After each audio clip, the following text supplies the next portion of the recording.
turisticky známej oblasti v Liptovskom Jáne sa 14. februára 2013 v kongresovej miestnosti penziónu Una uskutočnila prezentácia s tematickým zameraním online marketingová stratégia kamenných obchodov.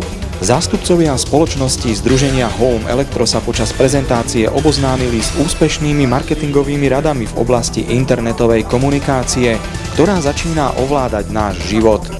Na praktických príkladoch mali možnosť vidieť rastový trend úspešných spoločností používajúcich online nástroje na komunikáciu so svojimi zákazníkmi. Odborný konzultant na marketing Stanislav Vavro, zastupujúci 5 spoločností v oblasti marketingu, viackrát počas svojej prednášky zdôraznil výhody používania internetu na podnikanie. Svet online marketingu sa neustále mení. Kto chce jeho nástroje maximálne využívať vo svoj prospech, musí zostať flexibilný, sledovať trendy a mať odvahu skúšať nové veci, povedal Stanislav Vavro. Podľa jeho názoru je základom efektívneho online marketingu kvalitná webová stránka, podporená strategickým e-mail marketingom a budovaním vzťahom so zákazníkmi.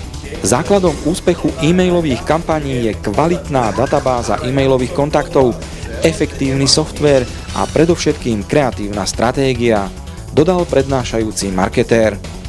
Tieto moderné stratégie vám umožňujú využívať technológie aj pre udržovanie kontaktov a vytváranie efektívnych a výhodných vzťahov, povedal na záver prezentácie obchodný manažér Miroslav Košť.